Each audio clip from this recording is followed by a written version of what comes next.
Dr. Sarah Chun had been working on Kepler 442b for 3 years when everything went wrong. The research station hummed quietly around her as she finished feeding the 5 Zephyrian cubs in the nursery.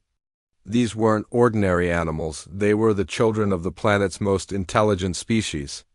Brought to the station after their parents died in a landslide, the cubs looked like a mix between Earth's wolves and otters. With silver fur that sparkled in the artificial light, their large purple eyes watched Sarah with the kind of intelligence that made her heart ache. She had named them Hope, Star, River, Sky, and Dream. Each one was special. But they were also the last of their kind on this continent. Sarah was the only human on the station. The rest of the crew were Valdrians, tall, thin aliens with blue skin and 4 arms.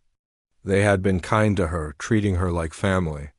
Captain Vex had even started teaching her their ancient poetry. Dr. Molt shared his scientific discoveries with excitement.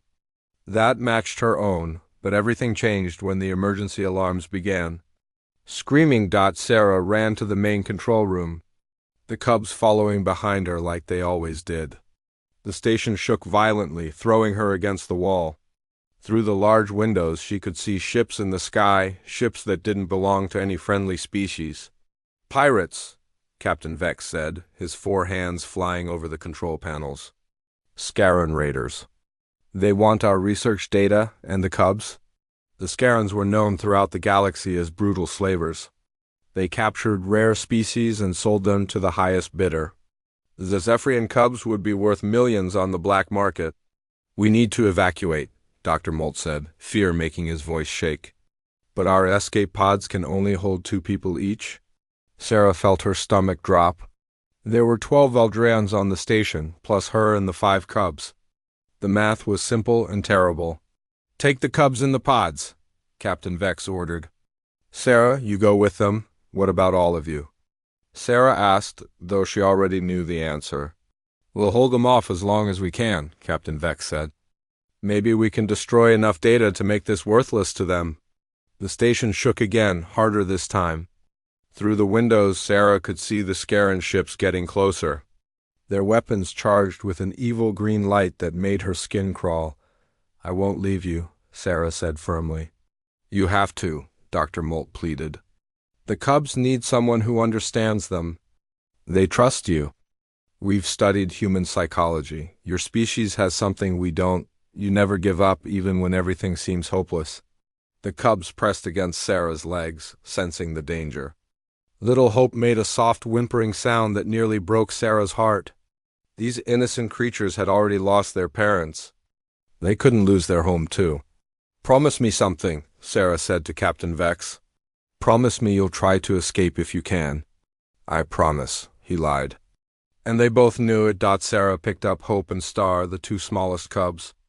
"Dream, River, Sky, stay close to me," she said in the simple language she had taught them. The group rushed toward the escape pod bay. The station's lights flickered as the Scarran weapons hit their shields. Red emergency lights bathed everything in an eerie glow that made the cubs whimper in fear.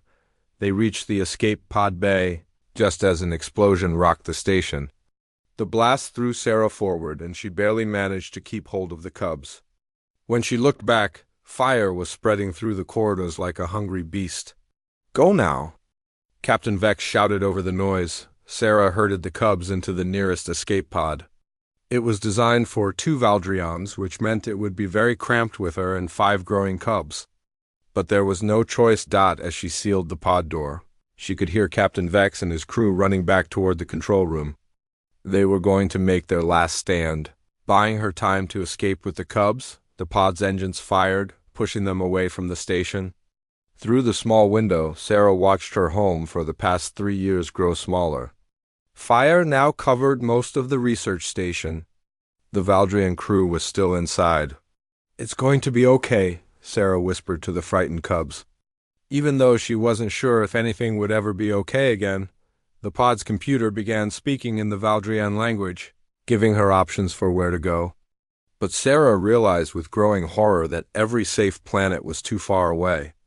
The pod only had enough fuel and life support for a few days. Behind them, the Scarran ships were giving chase. Their massive vessels could easily catch a tiny escape pod. Sarah had maybe a 10-minute head start before they would be captured. She looked at the 5 cubs crowded around her. Hope and Star were still small enough to hold in her arms. River, Sky, and Dream were larger, but still young enough to need protection. Their purple eyes looked at her with complete trust. "Don't worry," Sarah said, making a decision that would change everything. "Humans don't give up. We're going to find a way home, no matter what it takes." The chase had begun. Sarah's hands moved quickly over the pod's controls as the Scaran ships grew larger behind them. The cubs sensed her fear and huddled closer together, their soft fur brushing against her arms. The pod's computer kept beeping warnings about low fuel and approaching enemy vessels. "Come on, think," Sarah muttered to herself. She had studied star charts for years, but most of her knowledge was about safe, civilized space. Now she needed to find somewhere the Scarans wouldn't dare follow. Then she remembered something Dr. Molt had mentioned months ago during one of their late-night conversations. There was a region of space called the Shattered Zone, an area filled with unstable stars, asteroid fields, and gravitational anomalies. Most species avoided it because it was too dangerous. But dangerous for them means safe for us. Sarah said aloud. She programmed the coordinates into the pod's navigation system. The computer immediately started flashing red warnings in 3 different languages. Flying into the Shattered Zone was considered suicide by most galactic civilizations. "Good thing I'm human, then," Sarah said with a grim smile. The pod's engines strained as she pushed them to maximum power. The Scaran ships were gaining fast, but they weren't firing yet. They wanted the cubs alive, which meant they couldn't risk destroying the escape pod. River. The largest of the cubs made a questioning sound and pointed at the display showing their destination. The cubs had learned to read basic star charts during their time at the research station. "I know it looks scary," Sarah said, scratching behind River's ears. "But sometimes the most dangerous path is the safest one." The edge of the Shattered Zone appeared on their sensors like a wall of chaos. Asteroids tumbled through space in unpredictable patterns. Stars flickered with unstable energy. In the distance, Sarah could see the twisted remains of ships that had tried to cross this region and failed. The Scaran vessels slowed as they approached the boundary. Sarah could almost imagine their captains arguing about whether to follow. Pirates were brave when facing defenseless targets, but the Shattered Zone had destroyed entire fleets. Sarah didn't slow down. She aimed the pod straight for the largest gap between asteroids and fired the engines at full power. The ride became violent immediately. Gravity fields pulled them in different directions as they passed between massive rocks. The pod's hull creaked and groaned under the stress. Warning lights flashed constantly, and the computer spoke in increasingly urgent tones. The cubs were terrified but tried to be brave. Star whimpered softly while Hope pressed her small face against Sarah's shoulder. Sky and Dream held onto each other with their tiny paws while River tried to comfort the smaller cubs with gentle purring sounds. "You're all being so brave," Sarah said, fighting to keep her voice steady as the pod spun through a particularly violent section behind them. Only one Scaran ship had followed them into the zone. It was smaller and faster than the others, probably their scout vessel. The larger ships waited at the edge, clearly unwilling to risk the journey. Sarah flew deeper into the chaos, using skills she had learned during her asteroid mining days before becoming a xenobiologist. She threaded the pod between rocks the size of mountains and dodged energy discharges from unstable stars. The pursuing Scaran ship wasn't as lucky. Sarah watched through the rear camera as it clipped an asteroid and went spinning out of control. The pilot managed to recover, but now they were falling behind. Hours passed. The pod's life support systems worked overtime to keep the air clean and the temperature stable.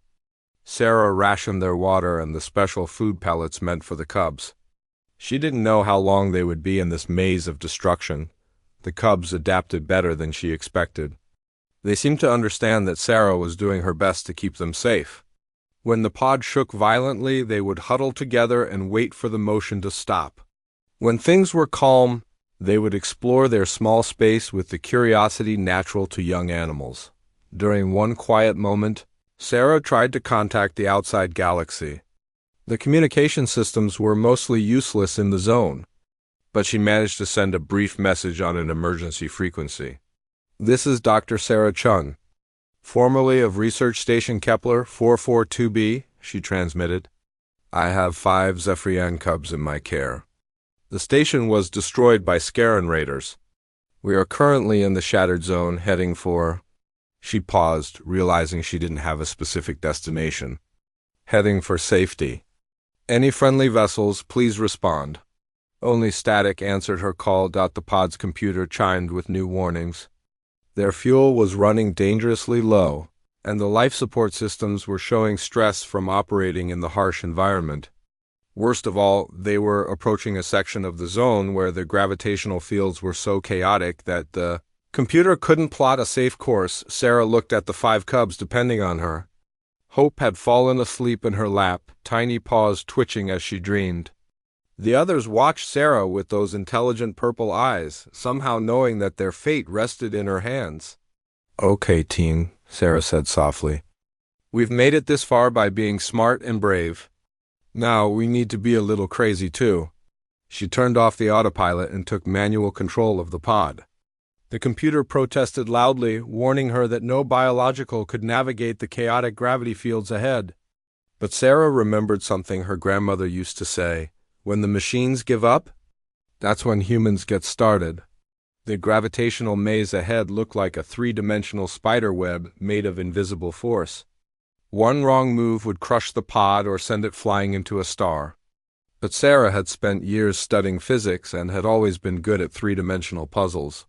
"Time to show the galaxy what humans can do," she whispered, and flew the pod into the impossible maze. The cubs pressed closer to her, their warm bodies giving her courage as she navigated by instinct and physics through the deadliest region in known space. Behind them, the last Scaran ship gave up the chase and turned back. But ahead lay even greater challenges, and their supplies were running dangerously low. The gravitational maze pulled at the escape pod from every direction. Sarah's hands gripped the controls so tightly her knuckles turned white as she guided them through invisible currents of warped space. The pod bucked and rolled like a small boat in a hurricane, but somehow she kept them moving forward. The cubs had stopped whimpering. They seemed to sense that Sarah needed complete concentration. Even little Hope, barely old enough to understand danger, stayed perfectly still in her makeshift bed of emergency blankets. "Left." "No, right," Sarah muttered, feeling the gravity fields with the pod's sensors like a blind person reading with their fingertips. "There's a stable corridor about 50 meters that way." The computer had given up trying to help. It simply displayed warnings about structural stress and fuel consumption while Sarah relied on human instinct to find their path. She thought about the physics equations she had memorized in college, using them to predict how the overlapping gravity fields would behave. River. The largest cub had positioned himself near the controls where he could watch Sarah work. His purple eyes followed her hands as she adjusted their course, and sometimes he would make a soft sound when she chose the right direction. It was as if he could sense the gravitational currents too. "You're a smart one, aren't you?" Sarah said during a brief calm moment. "Maybe your people understood these forces better than we realize." The Zephyrians had been space travelers long before humans reached the stars. Their ancient records spoke of journeys through the deep currents that other species couldn't navigate. Sarah began to wonder if she was seeing the universe the way River's ancestors had. The pod's fuel gauge dropped into the red zone. They had maybe an hour of power left, and Sarah still couldn't see the end of the gravitational maze. Worse, their life support systems were struggling with the constant stress. The air felt thin, and she was getting lightheaded. "We need to find somewhere to rest," she told the cubs. "Somewhere safe." As if the universe had heard her, Sarah spotted something impossible on the sensors. Hidden in the center of the gravitational storm was a small moon, somehow maintaining a stable orbit despite the chaos around it. The readings showed it had atmosphere and might even have water. "How is that possible?" Sarah whispered. The moon appeared to be artificial, covered in structures that were clearly not natural formations. As they got closer, Sarah could see that it was actually an ancient space station, built directly into the asteroid's surface. It was larger than any station she had ever seen, big enough to house millions of people. "It's a predecessor site," Sarah breathed. The predecessors were a mysterious race that had vanished from the galaxy millions of years ago. They had left behind incredible technology that most modern species couldn't understand or replicate. Finding a predecessor site was like discovering a treasure chest full of scientific miracles. The ancient station's docking systems were still active. As the escape pod approached, mechanical arms reached out and gently guided them into a landing bay.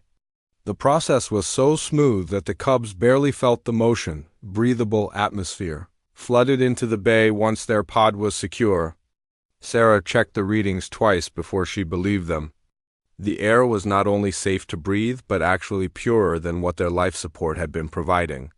"Stay close," Sarah told the Cubs as she opened the pod's door. The landing bay was enormous, with ceilings that disappeared into shadow above them.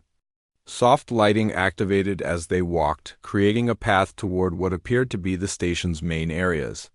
The architecture was beautiful but alien, with curved walls and flowing designs that seemed to grow from the floor like frozen water. The Cubs were fascinated by their new surroundings. Star and Hope stayed close to Sarah, but River, Sky, and Dream explored with careful curiosity. Their claws clicked softly on the strange metal floors as they investigated new smells and sounds. Sarah found a control panel covered in symbols that shifted and changed as she approached. When she placed her hand on it, the symbols transformed into images she could understand. The station's computer was somehow translating for her, adapting to her human way of thinking according to the displays. This station was called Haven's Rest. It had been designed as a sanctuary for travelers crossing the shattered zone. The predecessors had built it with incredible technology that could maintain stable conditions, even in the chaotic gravitational fields outside. More importantly, the station had food synthesizers, medical equipment, and comfortable living spaces. They could rest here while Sarah figured out their next move, but the best discovery came when Sarah accessed the station's star charts. Haven's Rest wasn't just a rest stop. It was connected to a network of hidden pathways through the shattered zone. The predecessors had mapped safe routes that no modern species knew about. One of those routes led directly to human space. "We can go home," Sarah whispered, hardly daring to believe it. The Cubs seemed to understand her excitement. They gathered around her, making happy chirping sounds as she showed them the star charts. River touched the display with his paw, pointing at the route that would take them to safety. Sarah knelt down and gathered all 5 Cubs in her arms. They snuggled against her, warm and trusting, despite everything they had been through. In the soft light of the ancient station, their silver fur seemed to glow with its own inner light. "I promise I'll get you somewhere safe," Sarah said.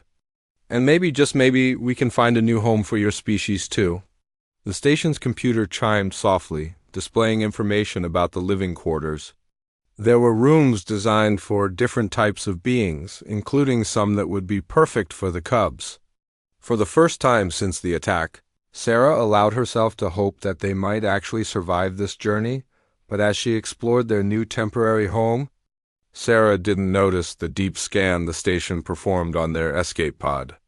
The ancient computers found something interesting in the pod's memory banks, recordings of the Scaran attack and data about the research that had been destroyed. Information that certain parties in the galaxy would pay handsomely to obtain. In the depths of the station, long-dormant communication systems began reaching out across space, sending coded messages to anyone who might be listening. The sanctuary was about to become something far more dangerous, and Sarah had no idea that their safe haven was about to attract the attention of forces much worse than simple pirates. Sarah woke up to the sound of Hope's frightened whimpering. The little cub was pressed against her side, trembling as strange vibrations ran through the station. Sarah sat up quickly, Instantly alert from months of living with constant danger, the other cubs were already awake, their ears perked up and eyes focused toward the station's entrance. River made a low warning sound that Sarah had learned meant strangers approaching. Through the station's communication system came a voice speaking in accented galactic standard. "Attention, human vessel. This is Captain Zorak of the hegemony ship Doomhammer. You will surrender yourself and your cargo immediately." Sarah's blood ran cold. The hegemony was worse than pirates. They were a military faction that conquered planets and enslaved entire species. If they were here, it meant someone had told them about the cubs and the research data from the destroyed station. "How did they find us?" Sarah whispered, gathering the cubs close to her. The station's computer provided the answer with embarrassing clarity. Its automatic systems had been broadcasting their location to anyone with the right communication codes. The ancient AI had been trying to be helpful by letting potential rescuers know about stranded travelers. "Stupid! Helpful predecessor technology," Sarah muttered. The vibrations grew stronger as the hegemony ship docked with the station. Sarah could hear the sound of armored boots marching through the corridors, getting closer to their location. They had maybe 5 minutes before the soldiers found them. Sarah looked at the cubs. Hope and Star were small enough to hide, but River, Sky, and Dream were too large to conceal easily. Fighting wasn't an option. She was one human against trained soldiers. Running seemed impossible in the closed environment of the station. That's when River did something. Extraordinary. The largest cub walked over to the station's control panel and placed his paws on it in a specific pattern. The symbols on the display changed, showing a map of the station that Sarah hadn't seen before. Hidden passages and secret rooms appeared on the screen, routes that the original builders had included for emergencies. "You brilliant boy," Sarah breathed. "Your people knew this place." The Zephyrians must have visited Haven's Rest during their ancient space travels. River had somehow inherited knowledge of the station's hidden features, passed down through generations of genetic memory. Sarah quickly gathered the emergency supplies from their quarters. While River led them toward a concealed entrance in the wall, the panel slid open silently, revealing a narrow tunnel that sloped downward into the station's depths, just as they disappeared into the hidden passage. Sarah heard the soldiers break into their room. "They were here," a harsh voice said in the hegemony language. "Still warm. Search every room." Sarah and the cubs crawled through the tunnel as quietly as possible. The passage was clearly designed for smaller beings than humans, and Sarah had to move carefully to avoid hitting her head on the low ceiling. The cubs moved like ghosts, their natural stealth abilities keeping them silent. The tunnel led to a large chamber deep in the station's core. Ancient machinery hummed quietly around them, maintaining the artificial gravity and life support systems. More importantly, this room had its own control systems that could access parts of the station the soldiers would never find through the security cameras. Sarah watched the hegemony forces search the upper levels. There were 12 soldiers in full combat armor, led by a Scaran captain whose scarred face showed on the monitors. These weren't ordinary troops. They were elite forces designed for capturing high-value targets. "Dr. Chun," the captain's voice echoed through the station's speakers. He had accessed the communication system. "I know you're listening. My name is Captain Zorak. We have no interest in harming you or the cubs. We simply want to discuss a business arrangement." Sarah almost laughed at the obvious lie. She had studied hegemony tactics during her military service before becoming a scientist. They were experts at making false promises to get what they wanted. "We know about your research," Zorak continued. "The breakthrough in Zephyrian neural mapping. That data could revolutionize military communication technology. Name your price, Doctor." Now, Sarah understood why they had been hunted across half the galaxy. The research station had been working on understanding how the Zephyrians communicated telepathically. The military applications of that technology would be enormous. Soldiers who could share thoughts instantly would be unstoppable in battle, but the research had been destroyed when the station burned, except Sarah looked at the 5 cubs gathered around her. River was watching the security monitors with intelligence that went far beyond normal animal behavior. The cubs weren't just test subjects, they were living examples of the technology everyone wanted.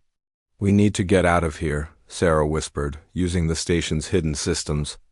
Sarah accessed the predecessor navigation network.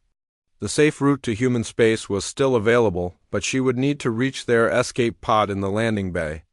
The problem was that the soldiers were stationed between their current location and the docking areas. River approached the control panel again and began manipulating the symbols. To Sarah's amazement, he was actually operating the station systems, his small paws dancing across controls with surprising skill. The lights went out throughout the upper levels of the station. Emergency lighting bathed the corridors in red as the main power systems shut down. The soldiers' communications were jammed, and several doors sealed automatically, separating the squad into smaller groups. "How did you learn to do that?" Sarah asked River in wonder. The young Zephyrian looked at her with those intelligent purple eyes and made a complex series of sounds. Sarah had been learning the cubs' language during their months together, and she was beginning to understand what River was trying to tell her. His people hadn't just visited this station, they had helped build it. The Zephyrians and predecessors had worked together millions of years ago. The cubs carried not just the ability to communicate telepathically, but also genetic memories of technology that had been lost to the rest of the galaxy. "You're not just endangered animals," Sarah realized. "You're the key to understanding the greatest mysteries in space." Which meant the hegemony would never stop hunting them. River led them through another hidden passage that connected directly to the landing bay. But when they emerged from the tunnel, they found two soldiers guarding their escape pod. The men were nervous, constantly checking their weapons and looking around the darkened bay. Sarah studied the situation carefully. The soldiers were positioned between them and the pod, but they clearly couldn't see in the red emergency lighting as well as humans could. More importantly, they had no idea that the cubs possessed intelligence far beyond normal animals. "River," Sarah whispered, "can you and the others create a distraction?" The large cub nodded, then communicated silently with his siblings. Whatever passed between them, it was more complex than any animal communication Sarah had ever witnessed. The cubs spread out in the darkness, moving with perfect coordination. They began making sounds from different parts of the bay, not the soft chirp Sarah was used to, but deeper calls that echoed strangely off the metal walls. The soldiers spun around, trying to locate the source of the sounds. Their weapons swept back and forth, but they couldn't see the cubs in the shadows. "Just animals," one soldier said nervously. "Native creatures, probably harmless." That's when River demonstrated that Zephyrians were anything but harmless. The young alien moved like lightning, knocking over a stack of cargo containers that crashed down near the soldiers. While they scrambled to avoid the falling metal, the other cubs attacked from different directions. Not to harm, but to confuse and disorient. In the chaos, Sarah sprinted for the escape pod. She reached it just as the soldiers realized they were being outmaneuvered by creatures they had underestimated. "Everyone in now," Sarah called. The cubs raced toward her, River bringing up the rear as he continued to harass the soldiers. Just as they reached the pod, one of the men managed to get a clear shot. The energy blast lit up the bay. But River was already moving, his natural agility saving him from the attack. He dove into the pod just as Sarah sealed the door and fired the engines. The escape pod shot out of the station's bay and into the chaotic space of the shattered zone. Behind them, the hegemony ship tried to follow.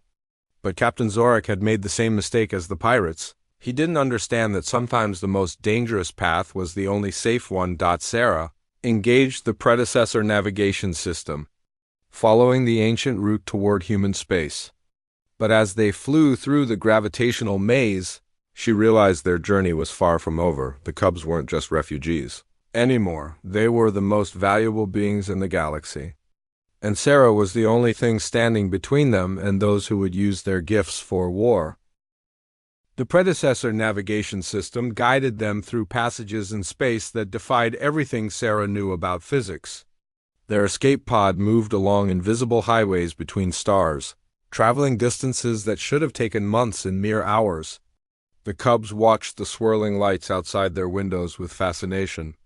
As if they remembered these paths from dreams passed down through generations, River had positioned himself next to Sarah at the controls. And she was beginning to understand that he wasn't just observing, he was helping navigate. When the ancient system offered multiple route choices, River would touch the display with his paw, somehow knowing which path was safest. "Your people traveled these routes before, didn't they?" Sarah asked softly. River made a complex sound that Sarah had learned meant yes. But more than that. The young Zephyrian was trying to communicate something deeper. But the limitations of their shared vocabulary made it difficult. Behind them, the hegemony ship had lost the trail completely. Captain Zorak's vessel wasn't equipped with predecessor technology, and the chaotic energy fields of the shattered zone masked their escape pod's signature. For the moment, they were safe, but Sarah knew that safety was temporary. Word about the cubs would spread throughout the galaxy. Military organizations, criminal syndicates, and research corporations would all want to capture beings who carried the secrets of telepathic communication and ancient technology. The navigation system chimed, indicating they were approaching a decision point. The route to human space continued straight ahead, but there was another option, a path leading to coordinates that didn't match any known star system. When River saw the alternative route, he became agitated. He pressed his paws against the display repeatedly, making urgent sounds that clearly meant important and necessary. "You want to go there instead?" Sarah asked. River nodded, then did something remarkable. He began manipulating the control symbols with increasing complexity, accessing deeper levels of the predecessor system. Images appeared on the screen, star maps that were millions of years old, showing the galaxy as it had been when the Zephyrians first learned to travel between worlds. What Sarah saw made her gasp in wonder. The Zephyrian homeworld hadn't been destroyed by natural disaster as the galaxy believed. It had been hidden, placed in a pocket dimension accessible only through the predecessor network. The entire species hadn't gone extinct. They had retreated to safety during some ancient crisis. "There are more of you," Sarah whispered. "Your people are still alive." River's excitement was infectious. The other cubs gathered around the display, chirping and purring as they recognized symbols from their genetic memories. They weren't the last of their kind after all. They were lost children who could finally go home, but the route to the hidden homeworld led through the most dangerous part of the Shattered Zone, a region where space itself was torn and twisted by gravitational forces that could crush planets. The predecessor highway was intact, but it required perfect navigation to survive the journey. Sarah looked at the cubs depending on her. Hope and Star were sleeping peacefully, exhausted by their long adventure. Sky and Dream watched her with trusting eyes. River waited for her decision, his paw resting on the control that would take them either to human space or toward his ancestral home. The smart choice was to continue toward Earth. Human. Space was familiar territory, where Sarah could find help and protection. The cubs would be safe there, studied and cared for by scientists who respected their intelligence, but they would also be prisoners in a way, cut off from their own kind forever.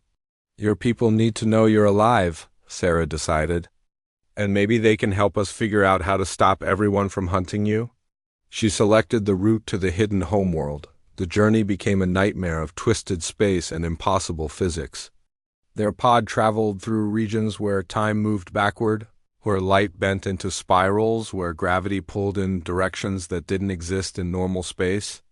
The predecessor navigation system guided them unerringly, but Sarah could feel the strain on both the pod systems and her own sanity. The cubs handled the journey better than she did. They seemed to instinctively understand the warped physics around them. Their minds adapted to concepts that made human brains ache. River often reached out to steady Sarah when the disorientation became too much. His warm paw a reminder that she wasn't alone. After what felt like days but registered as hours on their chronometer, they emerged from the twisted passage into normal space. Before them hung a sight that took Sarah's breath away. The Zephyrian homeworld was beautiful beyond description.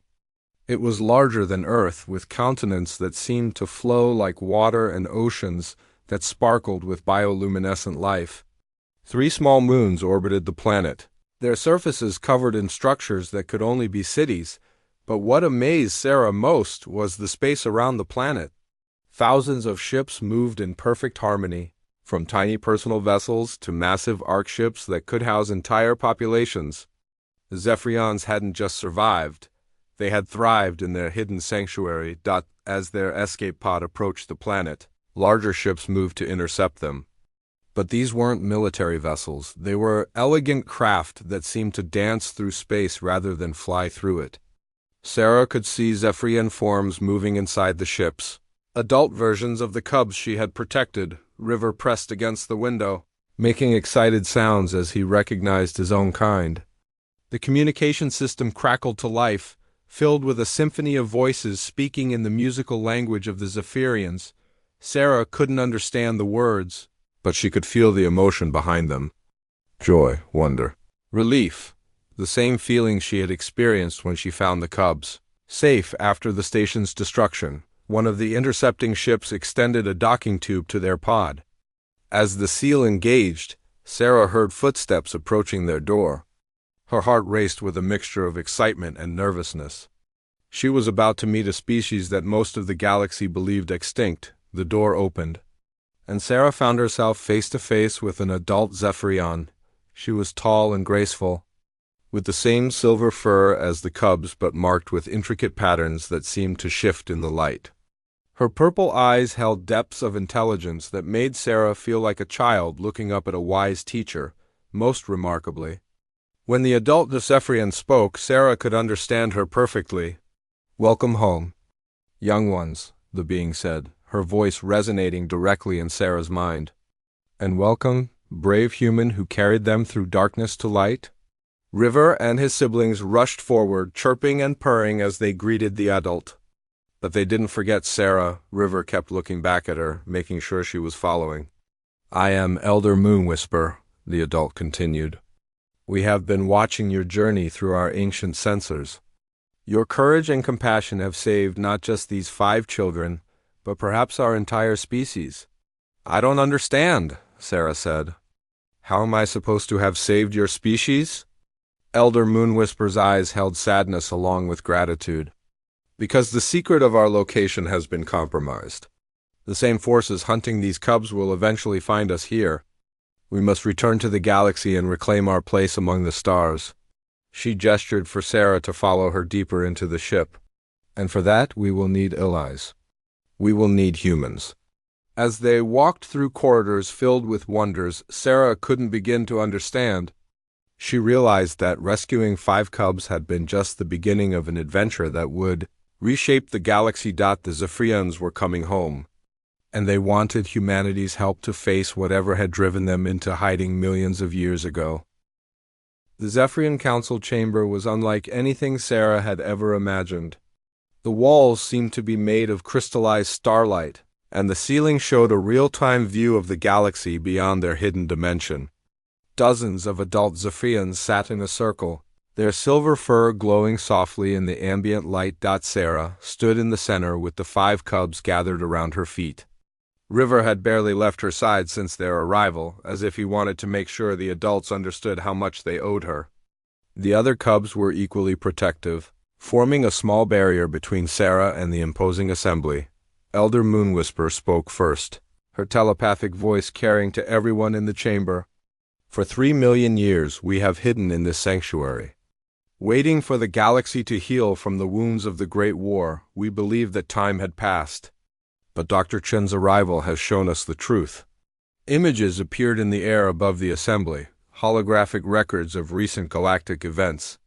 Sarah watched in fascination as the displays showed the rise of the hegemony, the spread of the Scaran pirates, and dozens of other conflicts that painted a picture of a galaxy still torn by violence and greed. "The same darkness that drove us into hiding still spreads among the stars," another elder said sadly.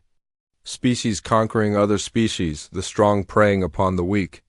Nothing has changed." Sarah found her voice.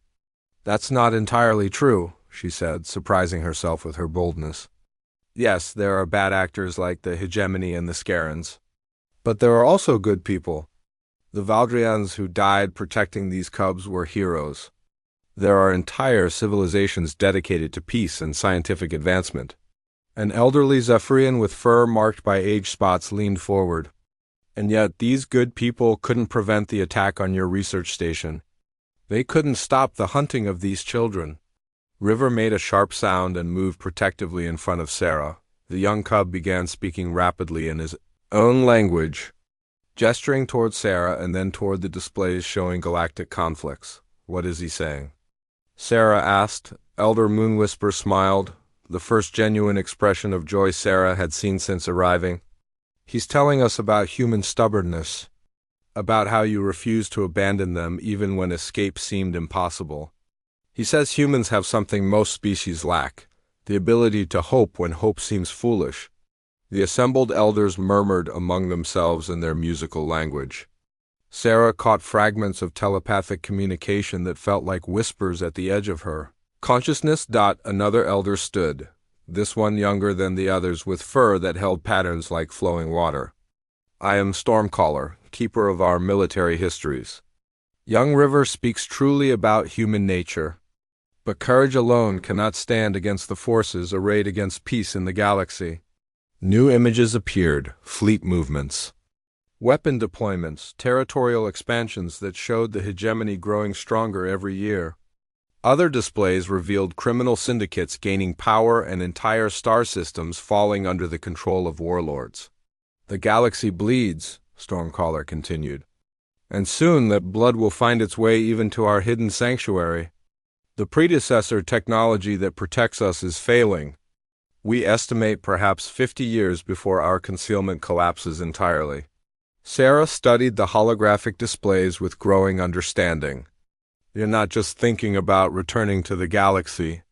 You're planning for war. We are planning for survival, Elder Moonwhisper corrected. The Zephyrian people possess knowledge and abilities that could tip the balance toward peace or toward unimaginable destruction if they fall into the wrong hands. We cannot allow the hegemony or their allies to claim our heritage. Hope, the smallest cub, tugged on Sarah's leg and made questioning sounds. Sarah knelt and picked her up, feeling the little creature's trust and affection. These weren't weapons or tools. They were children with incredible gifts who deserved to grow up in safety. What do you need from humanity? Sarah asked. Stormcaller activated new displays showing star charts and fleet positions. Humans occupy strategic positions throughout the galaxy. Your species has a reputation for adaptability and resourcefulness. Most importantly, you have something we lost long ago, the ability to unite different species under common cause. The Terran Federation includes dozens of member races, Sarah realized. You want an alliance? More than that, Elder Moonwhisper said. We want to offer humanity partnership in something greater.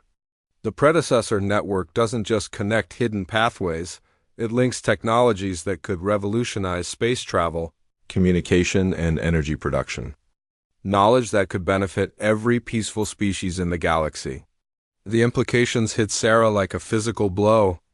The Zephyrians weren't just offering military alliance, they were proposing to share the secrets of the most advanced civilization in galactic history. But first, Stormcaller continued, we must deal with the immediate threat.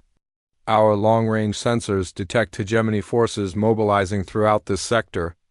They're searching for the cubs, and for you, Dr. Chun. Soon they will begin investigating the shattered zone more thoroughly. River chirped urgently and touched one of the control panels.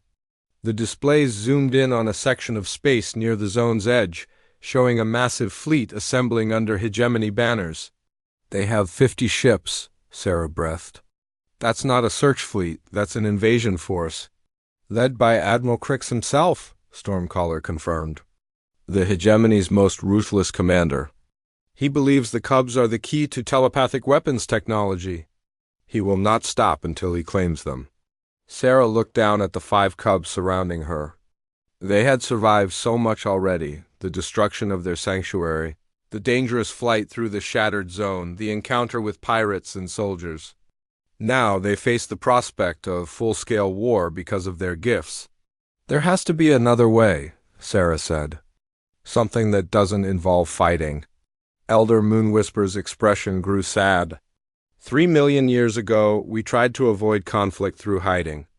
We abandoned our allies and retreated to safety while darkness consumed the galaxy. That choice has haunted us ever since. The elder stood and walked to the center of the chamber. The cub's escape has shown us that we cannot remain hidden forever. The universe will not heal itself while we cower in safety. It's time for the Zephyrian people to reclaim our role as guardians of peace. And if we're going to face Admiral Crix, Stormcaller added grimly, we'll need every advantage we can find. Starting with convincing the Terran Federation to stand with us. Sarah felt the weight of galactic history settling on her shoulders. She was a xenobiologist who had wanted nothing more than to study alien cultures peacefully. Now she was being asked to help forge an alliance that could determine the fate of countless worlds. River pressed against her leg and looked up with those intelligent purple eyes. In them, Sarah saw not just trust, but expectation. The young Zephyrian believed in her, believed in humanity's capacity to do the right thing when everything was at stake. How long do we have? Sarah asked. Admiral Crix's fleet will reach the shattered zone in 6 days, Stormcaller replied. We need to contact the Terran Federation before then and convince them to send ships to support us. 6 days to prevent a war, forge an alliance between species, and protect 5 young cubs who had already survived impossible odds. Then we'd better get started, Sarah said. Surprising herself with her determination, the cubs chirped their agreement, and Sarah realized that somehow, against all logic and probability, they might actually have a chance, but first they had to survive the next 6 days. The message to Earth traveled through predecessor communication networks that bypassed normal space entirely. Sarah stood before the quantum transmitter, knowing that her next words might determine the fate of the galaxy. Admiral Patricia Voss appeared in the holographic display, her weathered face showing the strain of commanding the Terran Federation's 7th Fleet. Dr. Chun, Admiral Voss said, her voice carrying across impossible distances without delay. When we lost contact with Research Station Aplar 442b, we feared the worst. But your current claims, they're difficult to accept. Behind Sarah, the 5 cubs watched with intelligent eyes while Elder Moonwhisper and the Zephyrian Council waited silently. Through the chamber's transparent walls, Sarah could see the hidden fleet of Zephyrian ships preparing for what might be their first battle in 3 million years. Admiral, I know how this sounds, Sarah replied. But I'm transmitting the sensor data now. Admiral Crix has 50 ships heading for the Shattered Zone. He believes the cubs are weapons, and he won't stop until he has them. The hologram flickered as the data transfer completed. Admiral Voss studied her tactical displays with growing alarm. Confirmed massive hegemony fleet movement in Sector 7, but Dr. Chun, the Terran Federation can't commit forces based on the word of a supposedly extinct species. River stepped forward and touched the transmitter controls. Suddenly, Admiral Voss's eyes widened as telepathic contact established itself across the vast distance. Sarah felt the communication too, a warm presence in her mind carrying messages of peace, hope, and desperate need. My God, Admiral Voss whispered. They're real. And they single quotes beautiful. Elder Moonwhisper spoke directly into the Admiral's mind, her words carrying emotional weight that no translator could convey. Admiral Voss, we offer humanity partnership in technologies that could end scarcity, cure disease, and open pathways to distant galaxies. But first, we must stand together against those who would use our gifts for conquest.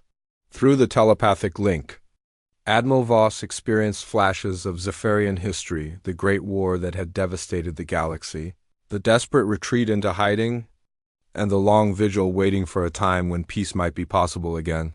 How many ships can you field? Admiral Voss asked, her military mind already calculating possibilities. 300 vessels, Stormcaller reported. But we have not fought a battle in 3 million years. Our crews are trained in theory, not practice. Admiral, Sarah interjected, the cubs aren't just weapons, they're children with incredible potential. If we protect them now, they could grow up to bridge the gap between species, to help build the peaceful galaxy we all want. Admiral Voss studied the tactical projections showing the approaching hegemony fleet. Dr. Chun, I believe you. But I can only authorize 12 ships without Federation Council approval. Against Admiral Crix's force, that's barely enough to make a statement. Then we'll make the loudest statement possible, Sarah said with sudden inspiration. Admiral, have you ever heard of the Battle of Thermopylae? 5 days later, Admiral Crix's massive fleet emerged from hyperspace at the edge of the shattered zone. The Admiral's scarred face twisted into a smile as his sensors detected the small force waiting. For him, 12 human ships and perhaps 20 of the elegant Zephyrian vessels. They think to intimidate us with this pitiful showing. Admiral Crix sneered. All ships advance. Capture any survivors for interrogation. But as the hegemony fleet moved forward, something unexpected happened. Ships began emerging from hyperspace behind them, Valdrian cruisers, Centauri destroyers, even a few independent vessels from species throughout the sector. The distress call that Admiral Voss had broadcast had reached far beyond the Terran Federation. Sir, Admiral Crix's tactical officer reported nervously, I'm reading over 100 additional contacts. Multiple species, all broadcasting support for the Zephyrian refugees. On the bridge of the Terran ship Defiant, Sarah watched the growing fleet with wonder.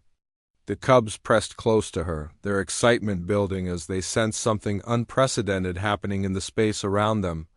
How did you know they would come? Admiral Voss asked.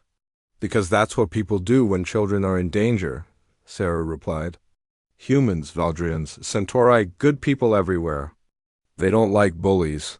Through the ship's communication system, dozens of voices from different species announced their commitment to protecting the Zephyrian cubs. Mining crews, merchant captains, even some reformed pirates declared their intention to stand against the hegemony's aggression. Admiral Crix found himself facing not the easy conquest he had expected, but a united fleet representing the best values of galactic civilization. His tactical advantage was disappearing as more ships arrived every hour. The battle, when it came, was swift and decisive. The hegemony ships were better armed, but they faced enemies who fought with the desperate courage of parents protecting children. Zephyrian vessels danced through space with impossible grace, while human ships provided covering fire with stubborn determination. River and his siblings contributed to the victory in their own way. Their telepathic abilities allowed perfect coordination between allied ships, creating a battle network that no hegemony commander could match. The cubs had become not weapons, but the living embodiment of cooperation between species. Admiral Crix's flagship fell back as his fleet crumbled around him. The proud admiral, who had never known defeat, found himself retreating from a force held together not by fear or conquest, but by the simple desire to protect innocent lives. In the aftermath of victory, as rescue ships tended to the wounded and damaged vessels limped toward safety, Sarah stood in the observation deck of the Defiant with the 5 cubs. Through the viewport she could see Zephyrian and human ships flying together, their crews already beginning to share knowledge and friendship. Hope climbed into Sarah's lap while River pressed against her side. The young cubs had survived fire, pursuit, and war itself. They had grown from frightened refugees into symbols of hope for the entire galaxy. What happens now? Admiral Voss asked, joining them at the viewport. Elder Moonwhisper materialized as a hologram nearby, her telepathic voice warm with gratitude. Now we build the future we have all dreamed of. The Zephyrian people will emerge from hiding, bringing technologies that can heal worlds and knowledge that can prevent future wars. In return, we ask only for friendship and the chance to raise our children in peace. River chirped and touched the transmitter controls, adding his own voice to his elder's words. Through their telepathic link, everyone in the room felt the young cub's simple message. Thank you for carrying us home. Sarah smiled through her tears. It was my pleasure, little one. Welcome back to the galaxy. Outside, human and Zephyrian ships continued their dance among the stars. the first steps in an alliance that would reshape space itself. The fire that had consumed one research station had sparked something greater, a flame of hope that would burn across the galaxy for generations to come. The cubs were safe. The galaxy was healing. And Sarah Chun, the xenobiologist who had wanted nothing more than to study alien cultures, had become the bridge between species who would stand together against the darkness. As Hope curled up in her arms and River purred contentedly beside her, Sarah realized that sometimes the most important discoveries weren't made in laboratories or through careful observation. Sometimes they were found in the simple act of refusing to abandon those who needed help. No matter how impossible the odds seemed, the galaxy was vast and full of dangers. But it was also full of beings capable of extraordinary courage and compassion. And that, Sarah thought as she watched the ships fly together toward a brighter future, was the most beautiful discovery of all.